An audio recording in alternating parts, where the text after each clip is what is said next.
We are not going to have a banking crisis. So जो भी ये फैला रहे हैं ना चीज़ें, उनको नहीं पता है, ना तो रूल्स पता है, ना बेसिक बैंकिंग पता है. I think the next 6 months for Europe and the US are very scary. But we are not going in to a recession. Again इतनी लूजली टर्म्स यूज़ करते हैं. रिसेशन तब होता है जब 2 quarter नेगेटिव ग्रोथ होती है. तो हम ये कह सकते हैं there is no 7-year period in the history of the index जब आपका नेगेटिव रिटर्न आया हो. 100 रुपये अगर आ रहे हैं घर पे, उसमें से 30 रुपये से ज़्यादा की EMI नहीं होनी चाहिए, because after that it's unstable. मजाक करते हैं कि पुराने ज़माने में सब औरतें गोल्ड में इतना ऑब्सेस थी. आप सोच के देखो क्यों. ना तो फादर से एसेट मिलता था, ना इन लॉ से एसेट मिलता था. You are completely dependent for your finances. सोना was the one thing, gold was the one thing she could wear control. So insurance is not an investment. उसको mix ना करें. आपको पता है अनक्लेम्ड इंश्योरेंस और डिपॉजिट्स कितने लाखों करोड़ रुपए हैं, क्योंकि ले लिया, बताया नहीं. I recommend that everybody prepares a if I die before you file. ठीक है, कि अगर मैं तुम्हारे से पहले मर गई या मर गया तो ये डॉक्यूमेंट्स हैं, ये यहाँ रखे होते हैं, ये पासवर्ड्स हैं, ये एसेट्स हैं, यहाँ चाबी है. तो I call it if I die before you file. तो सबको बनानी चाहिए. मेरे को तो डर लगता है कभी, इतने कॉन्फिडेंस से बोल रहे हैं कि इतना आप SIP करो, डेफिनेटली 5 साल में पैसा डबल. नमस्ते मैम, कैसे हैं आप? बिल्कुल ठीक. मैं आपकी पुस्तक पढ़ रहा था मैम, ये मैं सबको दिखा देता हूँ. Let's talk money.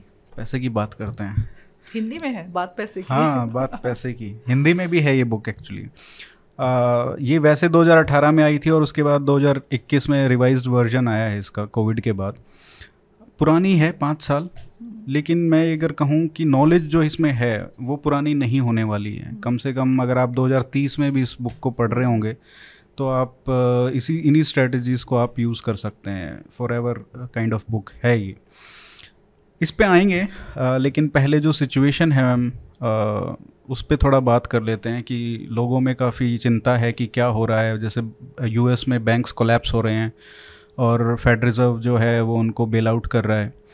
तो ये सिचुएशन क्यों आई और हमारे ऊपर इसका क्या इम्पैक्ट होने वाला है? क्योंकि स्टॉक मार्केट अभी क्रैश तो नहीं हुआ है, बट इट्स फ्लक्चुएटिंग बैडली. और कोविड से हम रिकवरी हुए थे उसकी फ्लक्चुएशन से, अब ये आ गया. तो इट्स अ अनसर्टेन वर्ल्ड. तो क्या इम्पैक्ट होने वाला है और ये क्यों हुआ है बैंक्स का कोलैप्स? क्यों हुआ है में तो बहुत ही ज़्यादा वक्त लगेगा, but let's make it very short. 2008 की क्राइसिस शायद आपको याद हो. तो नॉर्थ अटलांटिक फाइनेंशियल क्राइसिस कहते हैं हम, ग्लोबल नहीं कहते क्योंकि हमारे ऊपर उतना असर नहीं पड़ा था. उस समय उन्होंने नैरेटिव, वॉल स्ट्रीट ने ये बनाया था कि हमने रिस्क को लेके उसके टुकड़े टुकड़े कर दिए हैं. और अब जो जिस चीज़ को हम क्रेडिट रिस्क कहते हैं कि बिजनेस ये फेल नहीं होंगे, तो हमने उसको फिनिश कर दिया है. तो उसके हिसाब से ऑन दैट बेसिस उन्होंने इन्वेस्टमेंट्स करी थी. तो फिर पता लगा था कि ये ऐसे नहीं है, रिस्क तो रिस्क रहता ही है. इस बार क्या हुआ है कि इन्होंने ये नैरेटिव बनाया हुआ था, and the US Fed is part of this problem, कि हमने इन्फ्लेशन को कॉन्कर कर लिया है, अब कभी इन्फ्लेशन नहीं आएगा. पर वही कंट्री है जिसने कितने $1 ट्रिलियन प्रिंट करके लोगों को पैसे दिए थे कोविड के टाइम पे. और एक टेंजेंशियल बात यह है कि हमको भी कह रहे थे आप भी करो, और उस समय जब नहीं किया था तो बहुत जूते पड़े थे कि क्या है, क्यों नहीं कर रहे हैं ये लोग. पर उन्होंने किया ये. तो जब इतनी करेंसी आपके सर्कुलेशन में है तो इन्फ्लेशन तो बढ़ेगा. ठीक है, बिकॉज इकोनॉमिक्स 101 हमने जो पढ़ा हाँ, था कि अगर पैसा ज़्यादा है तो प्राइसेस ऊपर जाएंगी. तो 2021 से ये साइंस, इन्फ्लेशन बढ़नी शुरू हो गई थी. पिछले साल अगर फेड शुरू कर देता रेट कट, तो पिछले 12 महीने में उसने ऑलमोस्ट 4.75 परसेंटेज पॉइंट्स का जो इंक्रीज़ हुआ है उसको नहीं करना पड़ता. It's been the sharpest increase of the Fed rate ever. 0.25 से सीधा ऑलमोस्ट 4.75 पे गया है। उसका क्या इम्पैक्ट पड़ता है कि जब बॉन्ड प्राइसेस और इंटरेस्ट रेट्स का उल्टा रिश्ता है कि जब तो इंटरेस्ट रेट्स बढ़ते हैं तो पुराने बॉन्ड्स जो होते हैं उनकी कीमतें गिर जाती हैं, ठीक है, क्योंकि अब नए बॉन्ड्स आ गए। अब जब पैसा है वो 4.75% वाला बॉन्ड खरीदेगा, उसको 1% वाला बॉन्ड नहीं चाहिए, तो उन बॉन्ड प्राइसेस क्रैश। तो ये जो बैंक्स थे इन्होंने क्या किया हुआ था कि जो शॉर्ट टर्म डिपॉजिट है उसको लॉन्ग टर्म यूएस ट्रेजरीज में इन्वेस्ट किया था। 10 साल के बॉन्ड लेके उसने रखे हुए थे, उसमें 0.25% उनको मिलता है और वो होल्ड टू मैच्योरिटी करते तो वो मिल जाता। It's not like they invested in crypto anything, US treasuries में उन्होंने इन्वेस्ट किया है। तो जब ये सडन रेट इंक्रीज हुआ तो the value of the bond portfolio fail, ठीक है, तो उनका एसेट लाइबिलिटी मिसमैच हो गया। लाइबिलिटी क्या है? जो डिपॉजिट्स हैं। एसेट क्या है? जो बॉन्ड्स हैं। तो लाइबिलिटी ज़्यादा हो गई, एसेट्स कम हो गए। एक बिस्किट मैन्युफैक्चर में अगर ऐसा हो जाता है तो कंपनी कोलैप्स हो जाती है, कोई बात नहीं, वो एम्प्लॉयज़ को कुछ फ़र्क पड़ा। But when a bank fails फिर पूरे सिस्टम में फ़र्क पड़ता है। तो एसवीबी को हम टेक्स्ट बुक केस कह रहे हैं of an asset liability mismatch. उनका रिस्क मैनेजमेंट बहुत ही पुअर था और उसकी वजह से ये फैला है। अब आपने कहा है भारत में क्या हुआ है, तो भारत में ये हमेशा बोला गया है कि रेगुलेटर्स बहुत कड़क हैं और इनोवेट नहीं करने देते हैं। और हमारे रेगुलेटर्स ने इस दौरान एक तो फाइनेंस मिनिस्ट्री ने इतना खर्चा नहीं किया जो हम लोग अफोर्ड नहीं कर सकते हैं। So we stayed very conservative all through COVID. So there was उतना वो इम्पेटस नहीं था कि इन्फ्लेशन इतना बढ़े। तो आप ये देखो हमारा जो इन्फ्लेशन का रेट रहा है पिछले सालों में वो 4% रहा है। So RBI has to maintain inflation 2 to 6 2 to 6 band of 2 to 6 with a target at 4। So we been at 4 and हमारा कितना चला गया था? 7 चला गया था, ठीक है। That was the maximum and वो वापस आ गया, आ रहा है अभी। उनका इन्फ्लेशन था negligible, let's say 1 and it went to 9। So in terms of impact they have had a very bad impact because of inflation. So हम जो हमारे रेगुलेटर्स भी थे उन्होंने भी जो बैंक के रूल्स बनाए हैं उसको कहते हैं यू हैव टू, जब आपकी बॉन्ड वैल्यू पोर्टफोलियो की गिर जाती है तो आपको वो लॉस बुक करना पड़ता है even if you have not sold the bonds. Okay, इसको मार्क टू मार्क लॉस कहते हैं कि अगर आज बॉन्ड पोर्टफोलियो गिर गया है तो आपको उसको बुक्स में दिखाना पड़ेगा। तो at every point you are able to see what is my asset liabilities. So we are in a much safer place. So we are not going to have a banking crisis. So जो भी ये फैला रहे हैं ना चीज़ें, उनको नहीं पता है, ना तो रूल्स पता है ना बेसिक बैंकिंग पता है। बिल्कुल। So we are nowhere near the problem. We are not at all going to face these kind of asset liability problems because हमारे रूल्स अलग हैं। तो अमेरिका की तो बात ही मत कीजिए क्या उनके रूल्स हैं और किस वजह से। 2 तरह के बैंक होते हैं, जो बड़े बैंक होते हैं उनके अलग रूल्स हैं, छोटे बैंक हैं उनको फ्री पास है, उनको कुछ भी करो। और फेड रिजर्व भी शायद प्राइवेटली ओन्ड है। नहीं, वो तो आई थिंक सरकार का ही नॉमिनेशन होता है, but the lobby power of big business is very large in the US. किस तरीके से उन्होंने कोविड में सारे के सारे जो बिजनेसेस थे उनके लिए बेल आउट नहीं, हेल्प पैकेजेस, एक तरीके से रिलीफ पैकेजेस लिए थे और लोगों को भी दिया। उसी की वजह से मेरे ख्याल से इतना हो गया था कि सर्कुलेशन में जो करेंसी है वो ऑलमोस्ट डबल हो गई थी।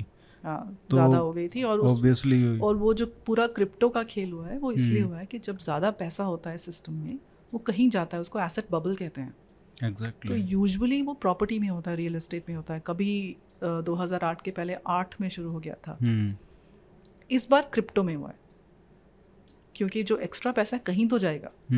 पर जब फेड ने रेज कर दिए रेट्स तो रिस्क फ्री आपको मिल रहा है 5, तो फिर आप then that money doesn't go to the riskier assets. So what is happening and it's not over yet. The scary part is that अभी ये चीज़ ख़त्म नहीं, because they have very deep structural problems. So I think the next 6 months for Europe and the US are very scary. We are sitting in March here right now. March, April अब शुरू हो जाएगा. तो 6 महीने is a problem. Will India suffer? Yes. But will we be crashing? No. I don't think we will have similar problems as them. Because एक तो हमारी जो growth है वो इस समय करीब 7 के ऊपर आ गई है growth. This year it will be 7. And because of the impact of exports and other global things, we may drop a bit. But we are not going into a recession. Again, इतनी loosely terms use करते हैं recession. Recession तब होता है जब 2 quarter negative growth होती है. तो आप तो Which was not even during COVID, right? नहीं. हाँ. नहीं हुआ था. जब सब कुछ बंद था. हाँ, तो हम we can have a slowdown, but a recession is not on the cards.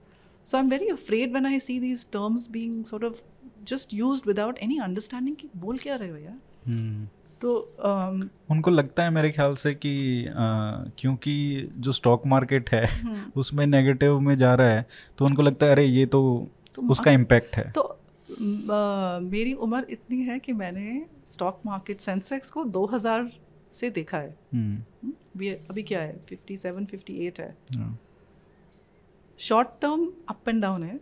Long term stock market reflects growth of an economy. और मैं आपका एक टॉक सुन रहा था जिसमें आपने बोला था कि कोई भी ऐसा 7 साल नहीं है. 7 साल का पीरियड ऐसा कोई भी नहीं है जहाँ पे आप उसको मतलब ग्रोथ नहीं हुआ है. लॉस हुआ हो. इसको रोलिंग रिटर्न्स कहते हैं. मतलब let's not go into the statistics, but essentially जब कहते हैं ना what is long term, so when you do the maths behind it, तो 7 to 10 years का पीरियड होता है depending on when you do the math. But तो हम ये कह सकते हैं there is no 7-year period in the history of the index जब आपका नेगेटिव रिटर्न आया हो. ठीक है. Average return in a 40-year period has been 14.5% year on year, which is not bad. Quite good actually. It's fantastic. पर उसके लिए आपको वो अगर रिटर्न चाहिए तो आपको सीट बेल्ट लगानी पड़ेगी, हेलमेट पहननी पड़ेगी, अपना जो ग्रीड है उसको एक तरफ करना पड़ेगा, फियर को एक तरफ करना पड़ेगा, रूल्स हैं उसको फॉलो करना पड़ेगा. Only then will you get this return, long term return. इन्हीं पे आते हैं कि क्योंकि अभी ऐसी सिचुएशन हो गई है कि लोग ना यूपीआई का ज़माना है और यंग जनरेशन है. अभी नया साल शुरू होने वाला है फाइनेंशियल ईयर. तो मैं चाहता हूँ कि आपके साथ जो टॉक है वो उस तरीके से हो कि लोग कम से कम कुछ सीखें इससे. क्योंकि यूपीआई के ज़माने में क्या है ना कि सब लोग कैश वाला जब आप देते हो ना कैश, तो आपको लगता है कि कुछ जा रहा है पॉकेट से. लेकिन जब आप यूपीआई से करते हो आप बस खर्चा ज़्यादा होता है. मेरे को ऐसा लगता है कि खर्चा ज़्यादा होने लगा है. तो ऐसे सिचुएशन में एक ओवरऑल क्या स्ट्रेटजी होनी चाहिए इन्वेस्टमेंट की, सेविंग्स की, जो आपका रूल है 3 बैंक अकाउंट्स का, मैं चाहता हूँ कि वो सब लोगों को बताएं आप. तो अजीब for बात the ये 100th है. time. No, but I'm yes, so but it's passionate. Important, yeah. I'm so passionate about it. I can speak 1 million times because I feel कि simplicity में जो beauty है और जो एक रैम्प बनाना है हमको so that we can start stock market investing. तो सीधा डेरिवेटिव्स, डे ट्रेडिंग, क्रिप्टो पे आप ना जाएं और बहुत सिंपल चीज़ें करें. बोरिंग होती हैं बहुत वो. सो investing should be boring. Warren Buffett भी यही कहते हैं कि आपको अगर थ्रिल्स चाहिए तो आप अम्यूजमेंट पार्क जाओ, आपको गैम्बलिंग करनी है कैसीनो जाओ. Stock market is for investing and that's long term investing. So 3 bank accounts, I mean, this is something I thought of and I'm so delighted that people find it useful. So एक simple उसका जो क्या what is the reason behind it? हमको savings और spending को separate करना है, बस ये इसका गोल है. बिकॉज ज़्यादातर लोग ये कहते हैं कि हमको पता नहीं चलता पैसा कहाँ गया.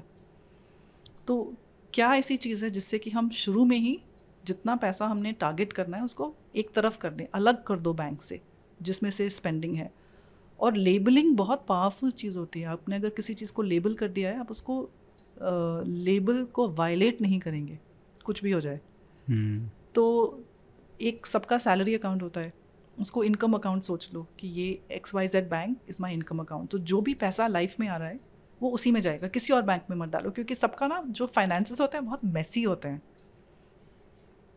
महीने के शुरू में आपको अप्रॉक्सीमेटली पता होता है क्या खर्चा हो रहा है। So I am not saying make budgets, बहुत बोरिंग होता है बजट बनाना कि ये 50 रुपये 100 रुपये, यू नो अप्रॉक्सीमेटली कितना खर्चा होगा, उतना आप सेकंड बैंक अकाउंट में डाल दो, you call it the spending account. So जो भी खर्चा होगा सिर्फ इस बैंक से होगा और दोनों में से किसी और से नहीं होगा। और तीसरा है इन्वेस्टेड अकाउंट। तो जब इनकम अकाउंट में जो पैसे बच गए उसको आप शुरू में तीसरे अकाउंट में डाल दो। वो हम इन्वेस्ट नहीं कर रहे हैं अभी, हम सिर्फ इसकी प्रैक्टिस कर रहे हैं कि मुझे कितना खर्चा करना है। तो जो इनकम अकाउंट से बचा है वो गया है इन्वेस्टेड अकाउंट में, वो या तो बच जाता है या फिर टारगेट हो सकता है। That I leave to you and your judgement, that is it a target और a residue. So you decide. अगर कुछ नहीं जा रहा है then you obviously need to worry. अगर क्रेडिट कार्ड के बिल्स रोटेट कर रहे हो आप, you need to worry. So अगर इतना डेट है कि आप बोरोड मनी पे जिंदा हो, तो you do need to worry, because it will take one crisis for you to go under. And so unfortunately इतने केसेस सुइसाइड के हुए हैं इस दौरान because of this kind of debt. So we don't want anybody to be dead. So इसको if you do this, आपने spending और saving को सेपरेट कर लिया है। और जो भी ये जेन्युइनली करता है वो 6 महीने में आके मुझे बोलता है कि आई didn't no I could save so much, इतना बच गया मेरा पैसा। और हमने एक भी रुपया भी इन्वेस्ट करना शुरू नहीं किया, हम सिर्फ प्रैक्टिस कर रहे हैं। सो मेरा जो सिस्टम है वो ये कहता है कि आप अपनी पूरा रेल रोड्स बनाओ, गाड़ी तो बाद में चलाएंगे, but let's practise just separating spending from saving. That is really the first step. Cash flow management कहते हैं उसको, and we don't give that enough importance. बिल्कुल बेसिक चीज़ हाँ, है। so ये बेसिक चीज़ है। इसको आप लोगों को, all the young people, you have in your entire life to invest and save and get the fruit of that. So ये मत सोचो कि 6 महीने लगेंगे, बट 6 महीने जब भी आप शुरू करोगे तभी लगेंगे। तो आप आज शुरू करते हो, I am not even telling you to save, I am just saying separate it to see how much you can save, क्योंकि उसके बाद अपने आप ही पता चल जाएगा कि कितना स्पेंड कर रहे हो। मज़ा आने लगता है ना जब वो बैलेंस बढ़ता हुआ दिखता है। बिल्कुल। तो ये लगता है अच्छा आई कैन डू 2000 मोर। और ये भी जब हम ये बनाते हैं ना, कैटेगराइजेशन करते हैं, तो हमको लगता है कि हम इतना कहाँ खर्च कर रहे थे, लेकिन जब आप देखते हो कि आपको उसमें से निकालना पड़ेगा कि इससे नहीं काम चल रहा है, तो यू वुड ऑल्सो थिंक कि यार इतना तो नहीं करना चाहिए मुझे, थोड़ा तो बचना चाहिए। तो उस हिसाब से भी तो इनका क्या मतलब रेशो क्या होना चाहिए कि कितना स्पेंड करें, कितना जैसे EMIs वगैरह हैं तो उसमें कितना जाना चाहिए, what is the ratio, ideal ratio, कितना सेव करना चाहिए, कितना परसेंटेज इन्वेस्ट करना चाहिए? तो जो बहुत सरल उत्तर है वो ये है, it depends on who you are, आपकी स्टेज क्या है लाइफ की, आपकी कमिटमेंट्स क्या हैं। तो I will give you rule of thumb, because वो सिचुएशंस तो 1000 हो सकती हैं। आप अपने पेरेंट्स के साथ रहते हैं, सिर्फ जेब खर्च है आपका, आपकी सेविंग रेशो बहुत हाई हो सकती है। आप नए शहर में हैं, आपके पास फैमिली डिपेंडेंट है, आपके सेविंग रेशो 20s में बहुत ही कम होगा because you have so much commitment. So it depends, but मोटा ये है कि आपकी जो EMI है वो 30% से ज़्यादा नहीं होनी चाहिए टेक होम से। 100 रुपये अगर आ रहे हैं घर पे, उसमें से 30 रुपये से ज़्यादा की EMI नहीं होनी चाहिए, because after that it's unstable. Half you can spend, 20% की सेविंग रेशो होनी चाहिए। But till your mid 30s बहुत खर्चे होते हैं, EMI भी होती है, और यूजुअली बच्चों के स्कूल वगैरह शुरू हो जाते हैं। तो जो 20% का टारगेट है वो शायद आप ना मीट कर पाओ, पर आपको ये सोचना है कि मेरा अगर PF है तो कट रहा है ना, 12 + 12 24% आई एम ऑलरेडी डूइंग। तो मैंने 5 भी कर लिया या 10 भी कर लिया तो at least I am ahead. But फिर if you are not doing 20 and you are doing 5 because of commitments, then every time you get an increment, आपको ये याद रहेगा कि मुझे 20 का टारगेट था, मैंने सिर्फ 5 किया हुआ है, चलो इसको इस बारी अपग्रेड करके लेट्स डू 10 दिस टाइम। सो जो सिस्टम है वो आपको कॉन्स्टेंटली फिर रिमाइंड कराएगा कि मैंने इतना नहीं किया था, and I should do more now. So 50, 30, 20 are the broad ratios, but उसको पत्थर की लकीर नहीं समझो, बिकॉज हर एक का सिचुएशन अलग होता है. बिल्कुल. कोई लोग EMI करते ही नहीं तो सेव कर सकते हैं. लकी उनको इनहेरिटेंस में मिल जाता है. और आप ये याद रखना कि आप लोग सब 40-50 की उम्र में पहुंचेंगे. I promise you. भी लगता है 20s में कि नहीं पहुंचेंगे, फिर पहुंचोगे पक्का. और 50s का वो डेकेड होता है, लेट 40s 50s का, जब बच्चे बड़े हो जाते हैं, EMI ख़त्म हो जाती है, बहुत ऊंचे हो जाते हैं savings ratios. So, I mean, families can save 50-60%. So you remember that as well, that in that decade you will be able to save a whole lot more. So I'm not for a moment saying कि आप इस समय ज़्यादा खर्चा करो कि उस समय बचाएंगे. I am saying आप laddering कर सकते हो. When you are younger, you should also enjoy more. In the sense ये age फिर दोबारा नहीं आएगी. So I'm not saying कि आप सिर्फ सेविंग करो, इस समय का खर्चा ना करो. You should do it, but have one eye out for the future. Everything in moderation. हाँ, right. So even if you're saving, don't kill yourself and your family to save so much. तो इसमें it's both ways. Like don't do excess on either side. इसमें जो boxing का जो आपका वो है प्रोसेस है, इट्स वेरी गुड कि पहले आपको क्या क्या बेयर नेसेसिटी जो है वो करना है. आपको इंश्योरेंस लेना है, टर्म इंश्योरेंस और हेल्थ कवर, तो वो सब बताइए कि क्या तो बेयर मिनिमम तो करना ही चाहिए. आप ठीक है, अगर आप इन्वेस्टमेंट के लिए नहीं बचा पा रहे हो अभी, तो कम से कम ये सब चीज़ें तो आपको करनी ही चाहिए. बेसिकली जो कुछ लोगों को समझ आया किताब में, I am giving you a way to take risk finally, क्योंकि आपका वेल्थ क्रिएशन होगा स्टॉक मार्केट इन्वेस्टिंग से. और डर लगता है लोगों को कि कैसे, तो ये कैश फ्लो हो गया, इमरजेंसी फंड हो गया. फिर जो लाइफ इंश्योरेंस है वो भारत का सबसे बुरा रेगुलेटेड, उस पर मैं आऊँगा, पर पहले हम जो थोड़ा इमरजेंसी फंड है और वो है उस पे थोड़ा. इमरजेंसी फंड में ये है कि कुछ भी हो सकता है, कभी भी नौकरी जा सकती है, कोविड हो सकता है, इंश्योरेंस हो तभी भी हो सकता है, कैश चाहिए. तो 6 महीने का रेंट, EMI, खाने पीने का खर्चा लिक्विड में होना चाहिए. चाहे फिक्स डिपॉजिट हो, म्यूचुअल फंड समझ आते हो तो डेट फंड्स में हो. जो प्रोडक्ट समझ नहीं आता है उसमें प्लीज़ इन्वेस्ट ना करो. FD में करने में कोई शर्म नहीं है. तो शॉर्ट टर्म FD के खिलाफ थोड़ा माहौल अलग बन गया इस जनरेशन में. आई नो, बट अगर मुझे सर्टेनिटी चाहिए कि मुझे इमरजेंसी फंड है, मुझे वो ना क्रिप्टो में चाहिए ना स्टॉक्स में चाहिए. मुझे अगर इमरजेंसी में पैसे चाहिए, I need the money now. It cannot be at market risk. So it has to be safe bank में होना चाहिए, लार्ज शेड्यूल्ड कमर्शियल बैंक में हो, कोऑपरेटिव में ना हो. 6 months का तो खर्चा कम से कम होना चाहिए उसमें.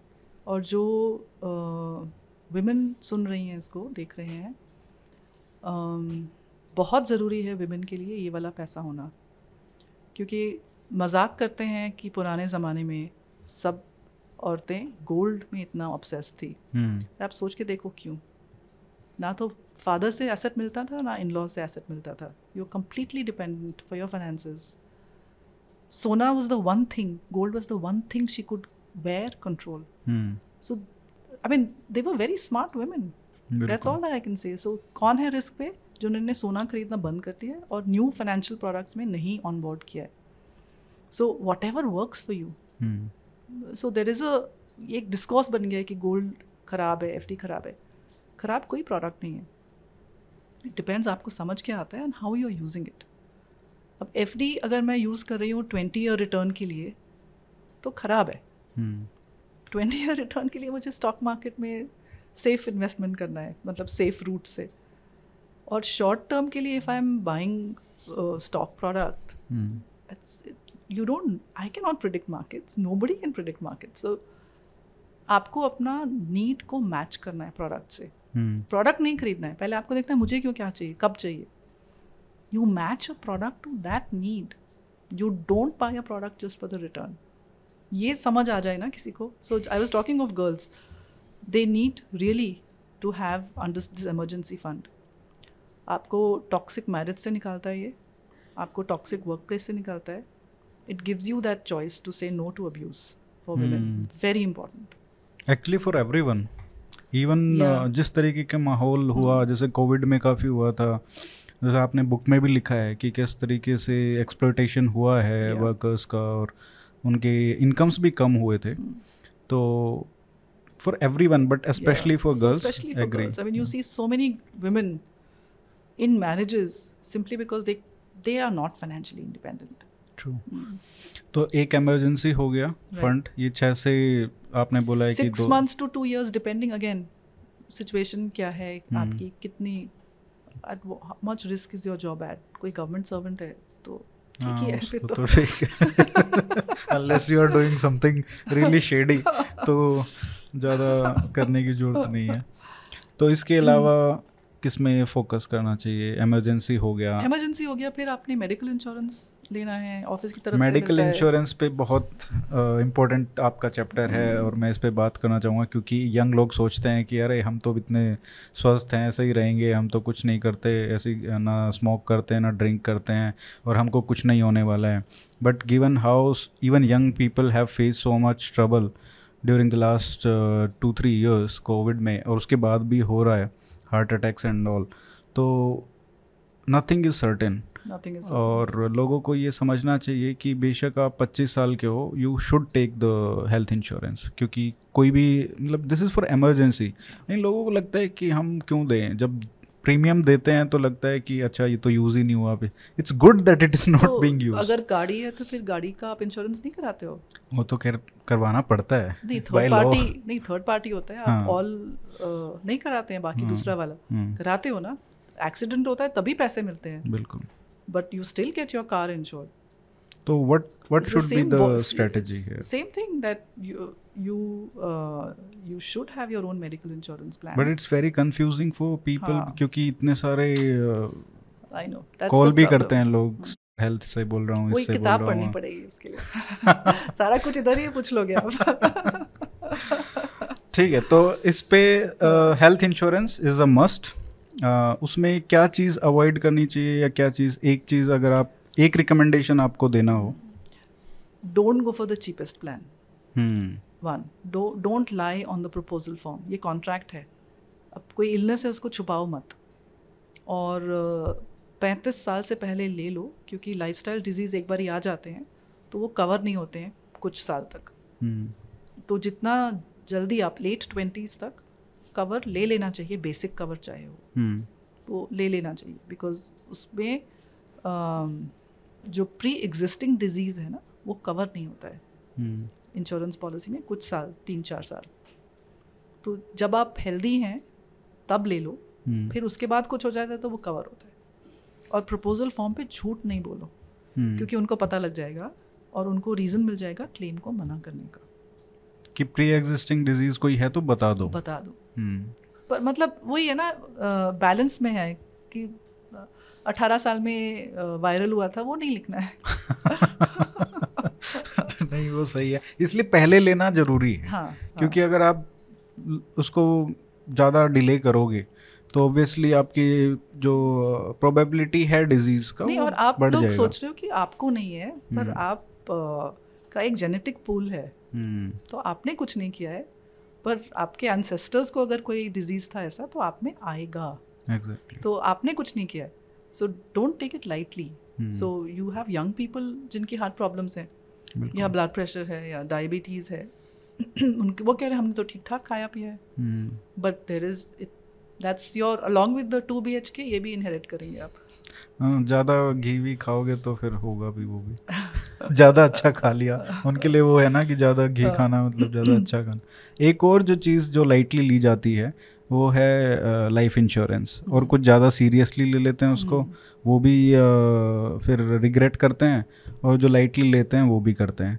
तो क्योंकि एक ऐसा माहौल हो गया है पिछली जनरेशन में, और एक नई जनरेशन में लोगों को लगता है कि this is not a good. Insurance का तो टूल है, ठीक है, लेकिन ये इन्वेस्टमेंट का टूल नहीं है, which is a good thing कि उनको रियलाइज़ हो रहा है. बट उसके चक्कर में वो लेते ही नहीं है, इवन टर्म इंश्योरेंस नहीं लेते हैं. तो आप उनके लिए क्या मैसेज है आपका?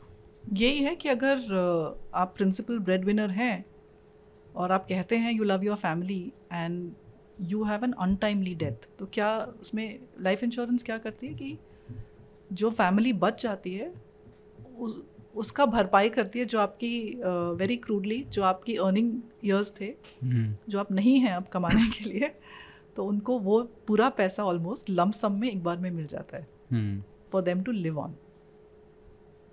सो यही है कि अगर insurance is not an investment, उसको मिक्स ना करें। तो मनी बैक, एंडाउमेंट, ये सब मत लें। मेरे ट्वीट्स देखो, किताब में बहुत क्लियरली लिखा है कि क्या प्रॉब्लम है। There is a big problem with incentives in the life insurance space. तो वो बंडल्ड प्रोडक्ट्स जिसे कहते हैं वो मत लें, सिर्फ प्योर टर्म इंश्योरेंस लें। वही है, प्रपोजल ठीक से भरें, अपने आप भरें, एजेंट से ना भरवाएं। बेनिफिशरी का नाम क्लियरली लिखें, जो बेनिफिशरी प्लीज़ उसको बता दो कि हम ले रहे हैं। आपको पता है अनक्लेम्ड इंश्योरेंस और डिपॉजिट्स कितने लाखों करोड़ रुपए हैं, क्योंकि ले लिया बताया नहीं। अच्छा। मर गया किसी को नहीं पता कि सीरियसली बीमा हज़ारों करोड़ रुपया डिपॉजिट्स में और अनक्लेम्ड इंश्योरेंस डिपॉजिट्स हैं। सो बेसिकली बात नहीं करते घर पे इन सब चीज़ों के बारे में। नहीं, ले लिया टैक्स बेनिफिट के लिए, रिबेट के लिए, इलीगली रिबेट करते हैं कमीशंस। और मुझे क्या होगा, या you know there is a male attitude, उसको क्या समझ आएगी। अब आप नहीं होंगे, आप जब मर गए ना तो विस्पर भी नहीं कर पाओगे कि वहाँ रखे हैं पेपर, क्योंकि once you are gone. So मेरा तो काफ़ी, I am very sort of cold blooded. नहीं, this is important. So I actually I recommend that everybody prepares a if I die before you file। ठीक है, कि अगर मैं तुम्हारे से पहले मर गई या मर गया तो ये डॉक्यूमेंट्स हैं, ये यहाँ रखे होते हैं, ये पासवर्ड्स हैं, ये एसेट्स हैं, यहाँ चाबी है। तो I call it if I die before you file. तो सबको बनानी चाहिए। और इसमें मतलब एक कन्फ्यूजन जो आएगा कि इसमें भी इतने सारे प्रोडक्ट्स हैं, आपने ये तो क्लियर कर दिया कि टर्म इंश्योरेंस लेना चाहिए, लेकिन कितने का टर्म इंश्योरेंस, वो क्या फॉर्मूला है कि कितने का एनफ है? ये होता है कि आपकी 10 times of your annual income होता है। तो 10 लाख की आपकी एनुअल इनकम है तो 1 करोड़ मिलेगा आपको, कंपनी उससे ज़्यादा देगी भी नहीं। ठीक। और अगर कोई लोन लिया है उसको ऐड कर दो। अगर होम लोन है तो होम लोन वाली कंपनी से मत लो, उसमें बहुत महंगा पड़ता है। आपका जो टर्म इंश्योरेंस है उसके साथ एक और ले लो उस समय, to cover the home loan. Because if you die then the money EMI has to be paid, तो देना ही पड़ेगा। बिल्कुल। तो वो लमसम में आ जाएगा फिर। और जैसे जैसे आपकी एज बढ़ेगी आपकी इनकम बढ़ेगी, but I am not saying कि आप खरीदते रहो, क्योंकि एक दूसरी चीज़ हो रही है। जैसे जैसे आप 20 से 30 से 40s में जा रहे हैं, आपका जो नेटवर्थ है वो भी बढ़ा है, आपकी इन्वेस्टमेंट्स भी बढ़ रही हैं। सो आपका जो assets plus insurance should be enough. तो 60 पे जो नॉर्मली रिटायरमेंट एज होती है, आपका रिटायरमेंट का पैसा पूरा जमा हो जाना चाहिए। उस दिन आपको लाइफ इंश्योरेंस की ज़रूरत नहीं है। जिस दिन I don't need to go to work to pay my bills, I don't need life insurance, because मेरे लिए काफ़ी है तो मेरी फैमिली के लिए भी काफ़ी है। So you are 30 years old, तो आपको सोचना चाहिए कि 30 साल के बाद इतना ही काफ़ी है। और उसके पहले अगर आपके बन गए हैं पैसे तो you don't need that cover. But it's good, like you never know. I know. और अगर आप देखें 30 साल का भी प्रीमियम देखें तो इट्स नथिंग। वही ना, फिर you can just continue it as a pure insurance. बिल्कुल। बट ये नहीं कि आपको 70s 80s तक चाहिए लाइफ कवर। आप you should have made your retirement corpus by then.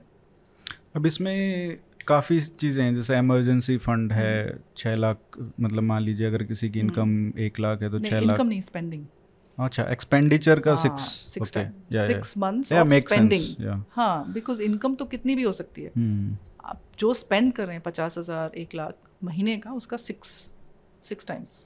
तो ये सब टूल्स हो गए, मेडिकल इंश्योरेंस होना चाहिए, टर्म इंश्योरेंस होना चाहिए, these are the basic necessities. अब आते हैं कि उस पूल पे जहाँ पे आपको you have the liberty at least when you are young, जब आप यंग हैं तो आपके पास एक सेविंग का ऑप्शन है, ठीक है। अगर आप उस नेचर के नहीं है कि आपको थोड़ा लालच है कि ये भी यहाँ पे भी मैं खर्च कर सकता हूँ, ये कर सकता हूँ, तो आप सेव करने वाले लोग हैं, तो अगर आप उसको इन्वेस्ट करना चाहते हैं तो उस पे आते हैं आप कि उसकी क्या स्ट्रेटजी होनी चाहिए, कहाँ पे कितना इन्वेस्ट करना चाहिए, गोल्ड, एफडी, इक्विटी और डेट फंड्स, तो कैसे एलोकेशन कैसे करें, ये सबसे बड़ी दुविधा है। और मान लीजिए जैसे 10,000 रुपये हैं किसी के पास या 20,000 रुपये हैं, तो अगर उसको 5 जगह डाल देगा तो उसका मतलब वो बनेगा नहीं, it's base is very low कि वो उस पर ग्रो नहीं कर पाएगा इतना। तो लोग रिस्क ले लेते हैं कि 20,000 है तो उस पूरा इक्विटी में डाल दो, at least it will have some base effect कि आगे जाके बढ़ता जाएगा। हर महीने 20,000 डालेंगे, which is much easier, which much better than say अगर आप 2,000 रुपये का डाल रहे हो, SIP कर रहे हो। तो उसके ऊपर बताइए थोड़ा। प्रोडक्ट्स मत चूज़ करो, आप अपना कब आपको पैसे चाहिएंगे वो पहले डिसाइड करते हैं। हाँ, बिकॉज जैसे आप बोल रहे हो FD, gold, date funds, it's not a strategy कि सबको करना है, ये बिल्कुल भी नहीं। हाँ, नहीं, थाली मील है, सब कुछ चाहिए, but the proportions differ according to my need. Exactly. So ये नहीं कहते ना एक दिन कि आज सिर्फ रोटी खानी है। वी हैव एवरीथिंग, रोटी, दाल, सब्जी, एक थाली में सब कुछ होता है। तो प्रोडक्ट सारे चाहिए, पर उनके proportions will differ according to your age and stage. तो अगर हम ले रहे हैं 30 years old हैं कोई, तो उनके पास बहुत लंबा रनवे है इन्वेस्ट करने का, बट सारा पैसा तो अगर आप कह रहे हो 10,000 20,000 रुपीज़ 10,000 रुपीज़ हैं महीने के, आपने अगर 10,000 डाल दिया इक्विटी में और 2 साल के बाद आपकी कोई कुछ हुआ, आपको एजुकेशन के लिए जाना है, कुछ और चाहिए, और मार्केट्स बेयर साइकिल में है, तो आपका तो पैसा डूबा हुआ होगा। सो माय सजेशन इज़ कि आप उसको बकेट्स में डालो, short, medium, long term. Short term 3 साल तक, फिर 3 से 7 साल तक नीड, 7 से ऊपर इज़ एक्विटी। दैट 7 से जो पैसा हमको 7 साल तक नहीं यूज़ करना है वो 100% एक्विटी में है। जो मुझे विदिन 3 years चाहिए वो 100% सेफ चाहिए। फिक्स डिपॉजिट में कोई शर्म नहीं है। डेट फंड समझ आते हैं तो डेट फंड्स में 16 कैटेगरीज बनाई हैं सेबी ने, और कैटेगरीज ऐसे बनाई हैं कि आपका होल्डिंग पीरियड और जो बॉन्ड की एवरेज मैच्योरिटी है, उसका मतलब ये होता है कि बॉन्ड्स का पेबैक कब होगा, वो मैच करते हैं। STB में क्या हुआ था, short term money in long term. SEBI की कैटेगरीज कह रही हैं कि अगर जो मनी मार्केट फंड है उसकी एवरेज मैच्योरिटी 1 साल की है, तो मतलब आपने 10 साल का पैसा उसमें नहीं डालना है, आपने नेक्स्ट डे का पैसा उसमें नहीं डालना है, but if you need money in the next 6 months to 2 years, वो ठीक है मनी मार्केट फंड। तो आपने मैच करनी है अपनी नीड विद द कैटेगरीज। मुश्किल चीज़ें, ideally you should work with planners, but आपको खुद करना है तो जो शॉर्ट टर्म नीड्स हैं उसमें fix deposits you will have to use them even if you don't like it. Money market funds are also very good. SEBI का एक रिस्कोमीटर आता है, पूरा रिफर्बिश कर दिया पिछले 2-3 साल में। उसमें आपने low risk money market fund लेना है, ठीक है, बिकॉज उसमें अब इट्स डायनामिक नाउ। हर महीने बॉन्ड पोर्टफोलियो का जो credit and liquidity and interest rate risk है उसमें रिफ्लेक्ट होता है। सो investing on your own is not easy, because सिर्फ रिटर्न नहीं देख रहे हैं, हम रिस्क देख रहे हैं बहुत ज़्यादा। और जितना आज से पास में मेरी नीड है उतना I am more worried about the risk to my money, because long term में मार्केट्स रिकवर भी कर जाते हैं। सो जो शॉर्ट टर्म में पैसा है उसमें मुझे बिल्कुल रिस्क नहीं लेना है। मीडियम टर्म में I can start taking some risk. So 5 साल के बाद चाहिए, फिर भी एक्विटी का मेरा उसमें 100 में से सिर्फ 25 रुपये एक्विटी में होंगे। जैसे जैसे 7 साल के पास जा रहे हैं आई can start increasing equity. After 7 years I am 100% in equity. So you have to make your portfolio according to these considerations कि 1/3 शॉर्ट टर्म में डालो, 1/3 मीडियम टर्म में डालो, 1/3 लॉन्ग टर्म में डालो, then you have a steady portfolio। नहीं तो आप बाउंस करते रहोगे, अभी इक्विटी ऊपर है, अभी गोल्ड ऊपर है, you will never make money. और 3 से 7 ईयर का जो पीरियड है वो मीडियम टर्म में जैसे इक्विटी में आपने बताया 25, वो कंजर्वेटिव हाइब्रिड फंड्स होते हैं, म्यूचुअल फंड्स होते हैं। I am saying don't do direct stocks. अगर आपको बैलेंस शीट वैल्यू करनी नहीं आती है, आपको पीई रेशो के बारे में नहीं जानकारी है, आप ट्रेडर तो अलग मेंटालिटी है। जो इन्वेस्टर है, अगर आपको फंडामेंटल एनालिसिस नहीं आता है, so please don't buy direct stocks, just stay with mutual funds. इसमें म्यूचुअल फंड्स एक स्ट्रेटजी है, उस पर भी आएंगे, थोड़ा डिस्कस करेंगे डिटेल में। बट इसके और इंस्ट्रूमेंट्स क्या हो सकते हैं जो मीडियम टर्म स्ट्रेटजी अगर यूज़ करना है तो? मेरे हिसाब से तो mutual funds are the best placed. उनके पास हर एक जो नीड हो सकती है उसका प्रोडक्ट है। सो अगर आपको आरबीआई बॉन्ड्स, आप आरबीआई डायरेक्ट से खरीद सकते हो, and you can match your need to a bond which is 4, 5, 6, 7 years and you hold to maturity, you can do that. But नहीं समझ आएगा लोगों को RBI direct. Target maturity funds आए हैं इस समय, जो डेट फंड्स हैं, but they it's like a index fund, तो उसकी कॉस्ट लो हैं, और उसमें जो डेट है जिसमें बॉन्ड पोर्टफोलियो मैच्योर होगा वो लिखा होता है। तो you can match your future, मुझे 4 साल में डाउन पेमेंट करना है घर का और मुझे इतने लाख रुपए चाहिए, सो वो 4 साल का, then I know that money will be there. So I mean बहुत ज़्यादा आपको रिसर्च करनी पड़ेगी उसमें। It is good that people use financial planners, because I know, जैसे मैं बोल रही हूँ, it is very complicated. It's not a simple this is doing well and you buy it. और इससे जो इन्फॉर्मेशन और कह सकते हैं मिस इन्फॉर्मेशन जो इंटरनेट पे है, उसने और कॉम्प्लिकेट कर दिया चीज़ों को। मेरे को तो डर लगता है, कभी इतने कॉन्फिडेंस से बोल रहे हैं कि इतना आप SIP करो, डेफिनेटली 5 साल में पैसा double. I have seen the markets all my life and I don't have the confidence to say that. All I can tell you is index जो 40 साल का हिस्ट्री है उसमें 14.5% ईयर ऑन ईयर उसने दिया है, सेंसेक्स ने और निफ्टी ने 30 ईयर्स में। एंड अगर मैं उसको आगे एक्सट्रैपोलेट करूँ तो I think we should do similar returns. Mutual funds और इसकी बात करते हैं, द क्लासिकल क्वेश्चन इज कि SIP और लंप सम इन्वेस्टमेंट करना चाहिए, और कुछ लोग सोचते हैं कि मार्च में करते हैं हम, कुछ लोग सोचते हैं कि अप्रैल में करना चाहिए जब न्यू फाइनेंशियल ईयर शुरू हो रहा है। ELSS के लिए खासकर ये आता है। सो मतलब लॉन्ग टर्म में ना कोई फर्क नहीं पड़ता ऑनेस्टली। और वो लॉन्ग टर्म के लिए ही करना चाहिए एक्चुअली। इक्विटी है तो 7 इयर्स, हाँ you must. And also I mean आपको रिटर्न मिल गया तो फिर आप क्या करोगे उसका? You will reinvest, no? Yes. So let it ride, let that money stay. You should not actually ever, you should choose funds so that you never sell them. You only redeem them when you need to do something with it. But these are lifelong funds. You only sell when you need something.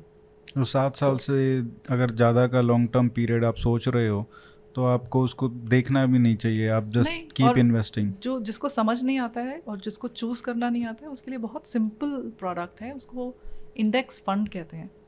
और आप खुद कर रहे हैं तो direct plan होता है, और अगर आप डिस्ट्रीब्यूटर के थ्रू जा रहे हैं तो रेगुलर प्लान होता है। डिस्ट्रीब्यूटर के थ्रू जा रहे हैं तो उसको इतना काम करना पड़ेगा कि जो मैंने बोला है उसको आपको पहले समझाना पड़ेगा। अगर वो नहीं समझा रहा है तो वो काम नहीं कर रहा है। अगर आप खुद कर रहे हैं then you will have to research. So the simplest way for long term stock market investing is index funds. सस्ते होते हैं और टिकाऊ होते हैं।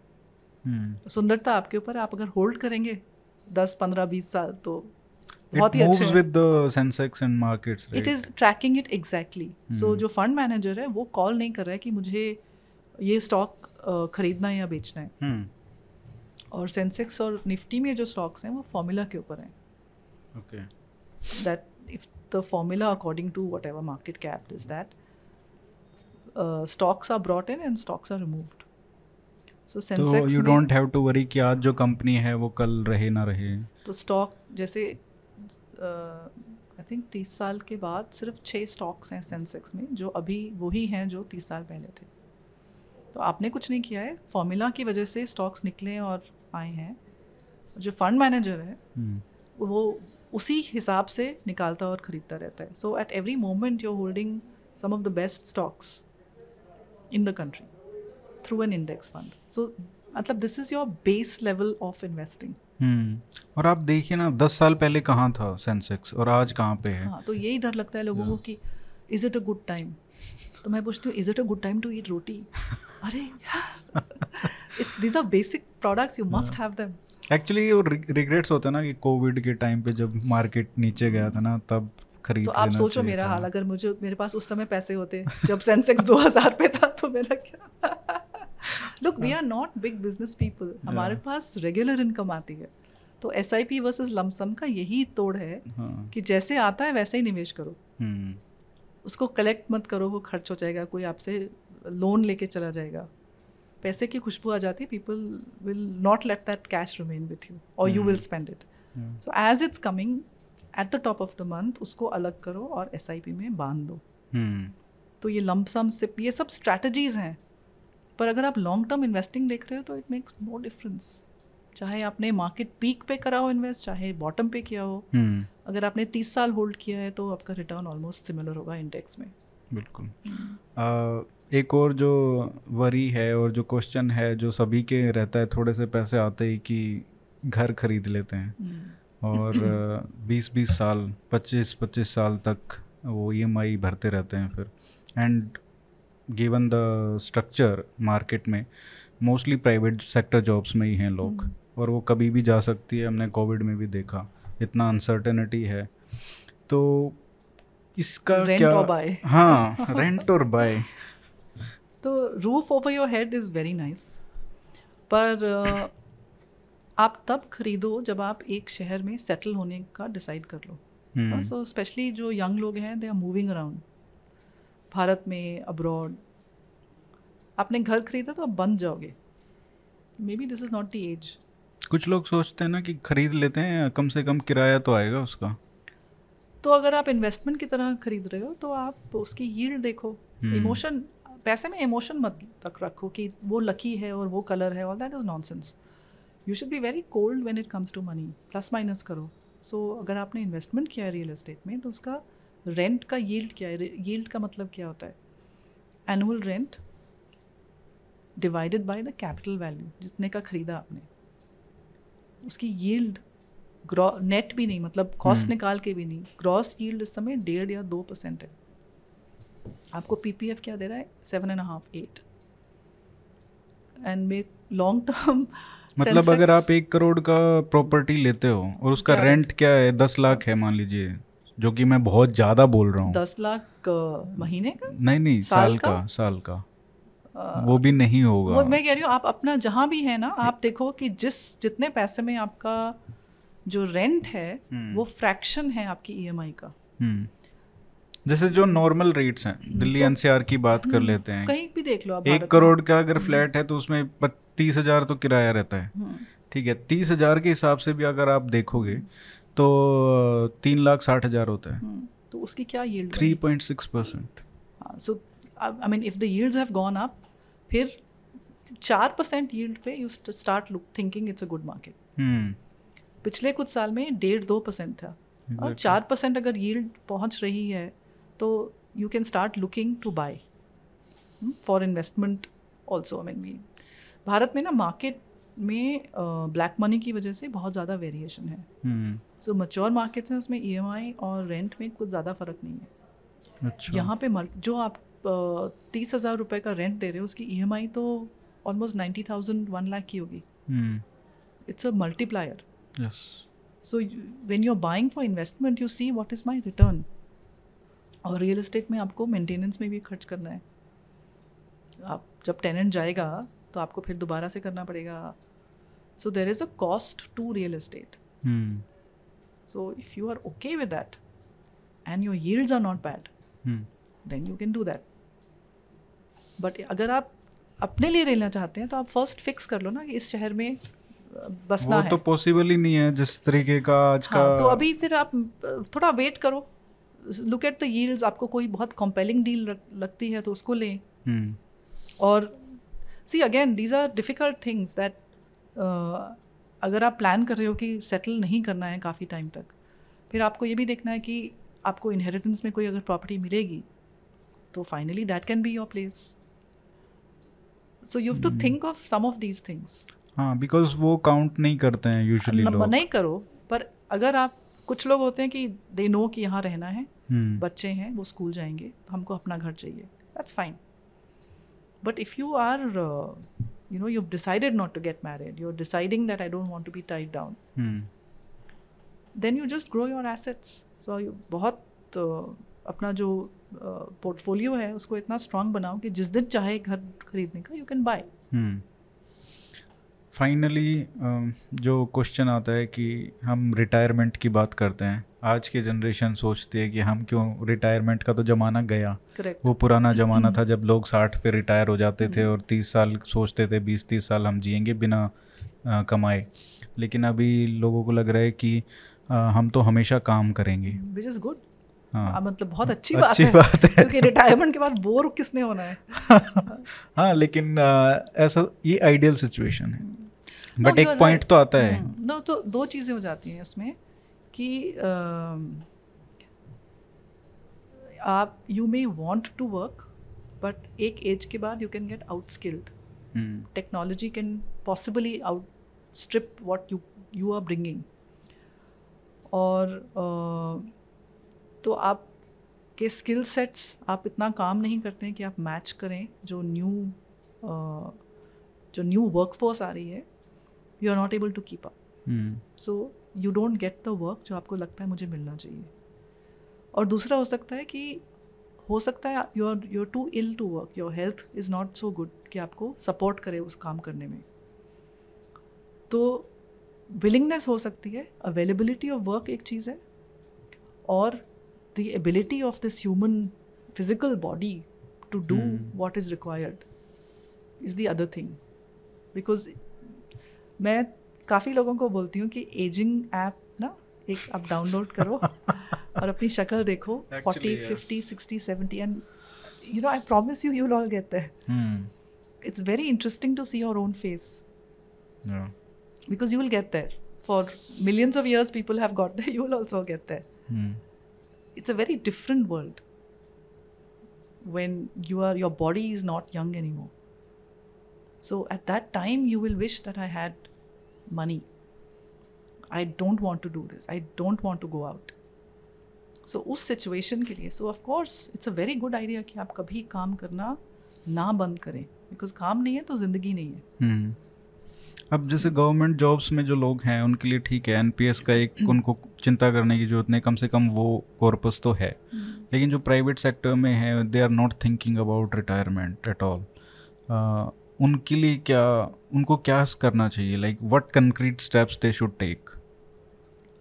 You absolutely have to plan for, see, by your 50s, the harsh truth is you are the most expensive resource in the company. सोचो ना आप। Yeah, exactly. आपको अगर फायर कर देंगे तो 3 नए लोग खरीद लेंगे। आपकी स्किल नहीं होगा कोई बात नहीं, पर आपका एटीट्यूड भी नहीं होगा। ठीक है, क्योंकि आप वो बन गए हो जो आपको who you didn't like. You have become that person. Yeah. So you are most vulnerable in your 50s, which is your highest earning decade. So I mean, I would really worry if somebody is thinking कि मुझे या तो मेरा jackpot लग जाएगा या startup से कुछ हो जाएगा, या सो दोज़ आर प्लान बी होना चाहिए हमेशा। नहीं तो ग्रैंड चिल्ड्रन के नैपीज चेंज करो, नो प्रॉब्लम। बिल्कुल। But what should be that plan B? The plan B is you start thinking of the future. Cash flow management, emergency fund. So is equity a good way to? That's the only way. I mean, I cannot emphasize that enough. और equity में भी index fund आपको नहीं समझ आती है, बाकी stocks वॉक्स, ego को एक तरफ करें पार्टीज में Because boast everybody- करने का कुछ नहीं आपके पास मसाला है कि हाँ। मैंने डबल कर लिया, ट्रिपल कर लिया। अपने बहुत बोरिंग इंडेक्स फंड खरीदना है, लो एक्सपेंस रेशो होगा, लो ट्रैकिंग एरर होगा, 6-7 हैं फंड्स, उसमें कोई रॉकेट साइंस नहीं है, उसमें से किसी को भी एक ले लो आप, सिप करते जाओ, 10 साल के बाद मुझे थैंक यू बोलना। अच्छा, ये लोग देखते हैं कि अच्छा मैंने ये इन्वेस्ट किया था म्यूचुअल फंड में, 3 में किया था, मान लीजिए 3 फंड्स में इन्वेस्ट किया, तो देखा कि अच्छा इसका 40% है, इसका 30% है, नहीं इसका बंद करके उसमें डालना शुरू कर देते हैं। कोई problem, you don't look at the return. Her fund की एक कैरेक्टरिस्टिक है। प्रोटीन आपकी मसल बनाता है, कार्बोहाइड्रेट आपको शक्ति दे रहे हैं, pickle is a return kicker, you know we call taste kicker. तो डिफरेंट फंड्स का डिफरेंट रिस्क रिटर्न कैरेक्टरिस्टिक्स होती हैं। तो जो मैं इंडेक्स फंड बोल रही हूँ, that's the lowest risk in an equity portfolio, not lowest risk in the whole universe of products. Within equity, a broad market index like Sensex and Nifty is the lowest risk possible. उसके बाद फिर आएगा large cap, large and mid cap, small cap, thematic, उसका risk बढ़ता जाएगा। So again it's थाली approach, half of your money in an index, और वो शायद स्टेप 2 पे फिर जाएंगे, दैट फिर 25% in mid cap, 25% in small cap. तो your best friend is your decision of an asset allocation, कि मेरा debt equity का ratio क्या है। तो suppose a 30-year-old says that it's 70-30, 70% in equity, 30% in debt, and you might change that by the time you're approaching your mid 40s, 50s. You mean the reverse, 70% equity and 30%? अभी 30-year-old है, वो 70% equity है। हाँ। जैसे जैसे आप as करोगे आप डेट में जाओगे थोड़ा ना, because you want more stability. So first rule is that you only by और सेल अगर आपकी एसेट एलोकेशन चेंज होती है मार्केट की वजह से। तो अप्रैल 2020 में अगर आप 70-30 पे थे तो आप 60-40 पे पहुंच गए थे। That was the time to buy, because your asset allocation is telling you that this is the time to buy. And if bull run में आप 80-20 पे पहुंच गए हो, that's the time to sell, come back to 70-30.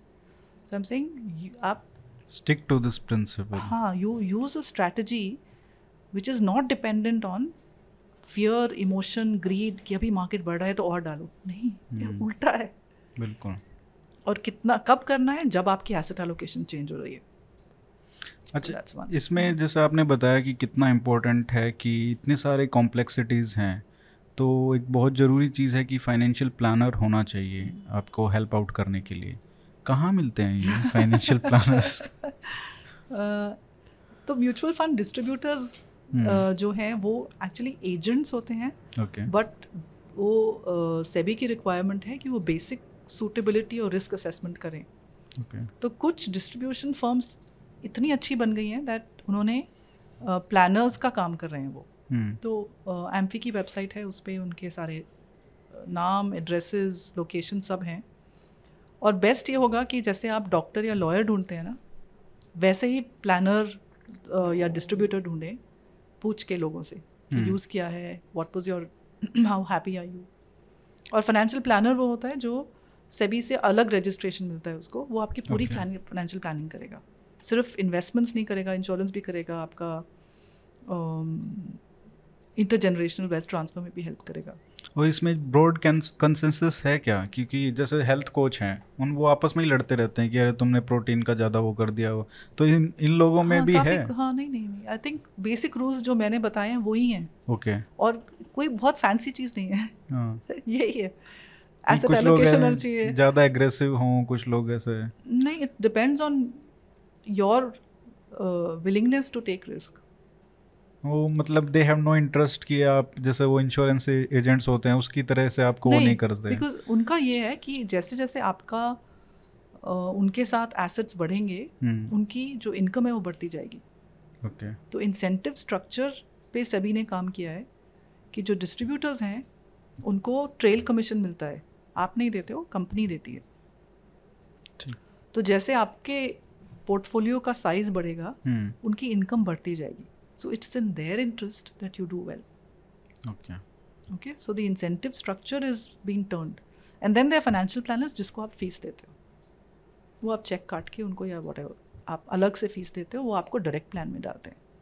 दोनों, both the ways are good ways. Depends who your planner is, who your distributor is. और इसमें कोई संकोच नहीं करना चाहिए लोगों को. They should do this. Look, you should definitely try doing it on your own. आपका एक मिड-30s में एक टाइम आएगा जब आप नहीं कर पाओगे खुद. सो एक्सपेरिमेंट, थोड़े मिस्टेक्स करो, कोई बात नहीं है. बहुत लंबा रनवे है वापस कमाने के लिए.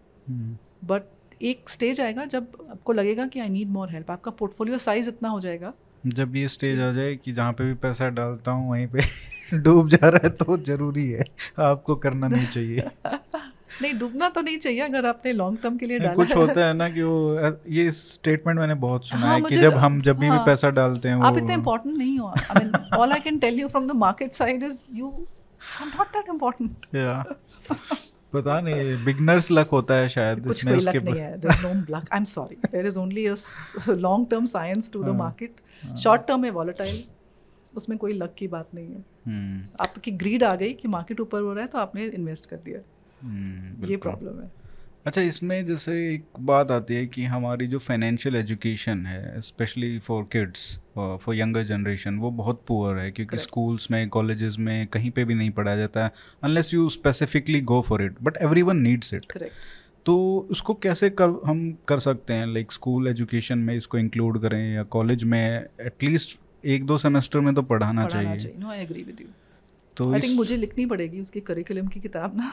हाँ, एक्चुअली लाइक पहले तो लॉबिंग करना पड़ेगा कि नहीं, लिख के डाल तो कोई ना कोई तो फिर शुरू करेगा यूज़ करना. बिकॉज अब आप तैयार कर रहे हो वर्कफोर्स और उनको पैसे का कुछ भी नहीं पता है. मैं जब पास आउट करा है दिल्ली स्कूल ऑफ इकोनॉमिक्स से, तो 5-5 पेज के फॉर्मूले सॉल्व करने आते थे. But I didn't know how to write a cheque. तो क्या फ़ायदा वो एजुकेशन का where I don't know the basics of my own money, but I am talking of micro economics and this and that. Actually सारे skills की यही हालत है ना. Like you study and at the end of it you don't have any skills. हाँ, so financial skill तो डालना ही पड़ेगा स्कूल में. And you can make it voluntary, that जिसको चाहिए वो एनरोल कर ले. And it's not part of your marks. क्योंकि फाइनेंस इज वन थिंग जो पुल है, पुश नहीं है. तो आप क्लाइमेट चेंज करो या कुछ और करो तो people are reluctant. But when it comes to money, people are interested. Actually, so yes. you can actually give a voluntary paper that जिसको मन कर रहा है वो कर ले. एक्चुअली बेसिक्स तो सभी को सिखाना चाहिए एक सेमेस्टर के लिए. For second semester you can say कि चलो आपका इंटरेस्ट आया है तो आप पढ़ लीजिए. From the point of view of the education ministry and departments, they are saying कि हर एक जो एक्टिविस्ट माइंडेड है वो कहता है कि स्कूल करिकुलम पे लोड करो, हेल्थ करो, जेंडर करो, क्लाइमेट चेंज करो, ये करो, you know, so they want to load the curriculum with their pet projects. So they are saying नहीं करना है हमको, and I understand. But school का understand कर सकते हैं ना, कॉलेज में जरूरी हो जाता है. Voluntary कर दो ना. You just give an option from the school that these are the courses, and children get nothing out of it. No marks. It's up to you. You want to take it, you take it. और चलो school में और college में भी छोड़ देते हैं, तो क्या जो जैसे वर्कफोर्स में आप जाते हैं तो क्या कंपनीज जो हैं वो कर रही हैं? They are beginning to do now. अच्छा, they are beginning to do because you see especially जो बड़ी कंपनीज हैं, मल्टीनेशनल्स वगैरह हैं, उनके बहुत प्रोसेसेस होते हैं कि employ should be safe, they should be happy, and they've been a couple of suicides because of debt. So they are now very focused on basics of finance. But ideally college में, IITs में, IIMs में मैंने इतने sessions करे हैं engineers, rocket scientists, doctors वगैरह के साथ who have no clue. So I think they definitely need a semester of basics, not derivatives, not day trading. ये basic approach. और आपने जैसे लिखा भी है जो इस फील्ड में है उन लोगों को भी नहीं पता है, लाइक इंश्योरेंस में जो है इंडस्ट्री में, रेगुलेटर्स को कई बार नहीं पता होता है. एक बॉन्ड ट्रेडर थी सिंगापुर की, एक मेरी टॉक थी, वो ग्लोबल काफ़ी उसमें लोग थे. तो वो कह रही थी कि मैं मिलियंस ऑफ डॉलर्स मूव करती हूँ पर मेरे पैसे मेरे हस्बैंड इन्वेस्ट करते हैं. So she said I want to make I want to change that. मैंने मतलब जहाँ जाओ वो यही दिखता है कि अब जो पर्सनल पैसे हैं वो इतना मेस हो रहा होता है ना, so unless we clean that, हमको साइट नहीं मिलेगी कि हमको कहाँ जाना है। ग्रेट। और जिसको फाइनेंशियल प्लानर नहीं हायर करना है ये पढ़ लो, बहुत काम आएगी। और दूसरी आ रही है इसके बाद अभी। अच्छा, हाँ, दूसरा पार्ट जून, इसमें मैंने एक टीजर छोड़ा था दैट म्यूचुअल फंड्स के बारे में। हाँ हाँ। तो फिर रीडर्स ने बोला आपने कहा था आप लिखोगे, so that mutual fund book is out in June hopefully. तो वो सिर्फ म्यूचुअल फंड्स पे है, just explaining them how to use, categories कितनी है, सेबी की 37 कैटेगरीज ऑफ फंड्स हैं, कैसे उसको यूज कर सकते हैं। So just matching your need to the category and then how to choose. But अगर आप इसको पढ़ लोगे ना तो मतलब अगर आपका इंटरेस्ट है तो you can just go and look at for mutual funds. आप देख सकते हो एफडीज का देख सकते हो अलग अलग, लेकिन basic strategy you can't go wrong with that. So thank you ma'am. और इसमें एक और बात है, इसमें जो विट ह्यूमर है वो कई स्टैंड अप कॉमेडियन से अच्छा है, specially female comedian. Sorry for misogynistic comment, but thank you ma'am, thank you so much for writing this and for giving us so much time. Thank you. Implement करो, सिर्फ पढ़ो नहीं, implement करो। बिल्कुल implement करेंगे इसको, जरूर करेंगे। Thank you ma'am. और जून में जब बुक लॉन्च होगा तो उसके बाद एक और, यस मैम, थैंक यू।